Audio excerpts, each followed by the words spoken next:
দিন দেখিবলৈ পাম বুলি ভবা নাছিলোঁ। এইখন চৰকাৰৰ দিনত মহিলা শিক্ষয়িত্ৰীসকলক চুচৰাই বাছত লৈ অহা হৈছে। গণতান্ত্ৰিকভাৱে শিক্ষকসকলে প্ৰতিবাদ কৰা নিজৰ ন্যায্য প্ৰাপ্যৰ বাবে প্ৰতিবাদ কৰাৰ অধিকাৰকনো হেৰুৱাই পেলাইছে। পুলিচগিৰি চলিছে, পুলিচে অত্যাচাৰ চলিছে, পুলিচৰ অত্যাচাৰত মানুহে এতিয়া ত্ৰাহি দেখিবলগীয়া হৈছে।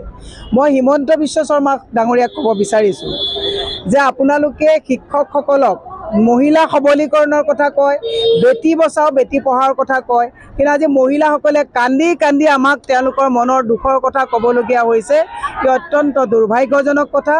অসমখনত যে এনেকুৱা দিন আমি দেখিবলৈ পাম এইটো আশা কৰা নাছিলোঁ। ডাবল ইঞ্জিন চৰকাৰে সকলোকে ভয় আৰু ভীতিগ্ৰস্ত কৰি মানুহৰ মাজত যি অত্যাচাৰ চলাব বিচাৰিছে, পুলিচগিৰি চলাব বিচাৰিছে, ই অত্যন্ত দুখ লগা কথা। গতিকে মুখ্যমন্ত্ৰীক কৈছোঁ, হাল এৰি শিয়াল খেদাৰ পৰিৱৰ্তে নিজৰ ৰাজনৈতিক দায়িত্ব গ্ৰহণ কৰিবৰ কাৰণে অনুৰোধ জনাইছোঁ। দিন দেখিবলৈ পাম বুলি ভবা নাছিলোঁ। এইখন চৰকাৰৰ দিনত মহিলা শিক্ষয়িত্ৰীসকলক চুচৰাই বাছত লৈ অহা হৈছে। গণতান্ত্ৰিকভাৱে শিক্ষকসকলে প্ৰতিবাদ কৰা নিজৰ ন্যায্য প্ৰাপ্যৰ বাবে প্ৰতিবাদ কৰাৰ অধিকাৰকনো হেৰুৱাই পেলাইছে।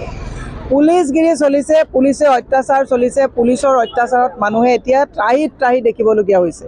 মই হিমন্ত বিশ্ব শৰ্মা ডাঙৰীয়াক ক'ব বিচাৰিছোঁ যে আপোনালোকে শিক্ষকসকলক মহিলা সবলীকৰণৰ কথা কয়, বেটি বচাও বেটি পঢ়াৰ কথা কয়, কিন্তু আজি মহিলাসকলে কান্দি আমাক তেওঁলোকৰ মনৰ দুখৰ কথা ক'বলগীয়া হৈছে।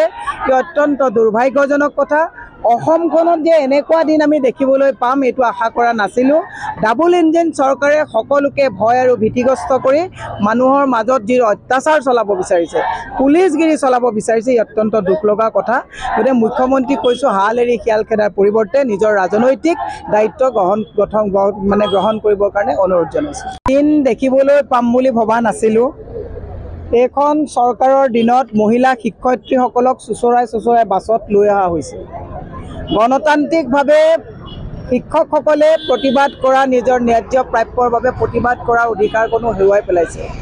পুলিচগিৰি চলিছে, পুলিচে অত্যাচাৰ চলিছে, পুলিচৰ অত্যাচাৰত মানুহে এতিয়া ত্ৰাহি দেখিবলগীয়া হৈছে।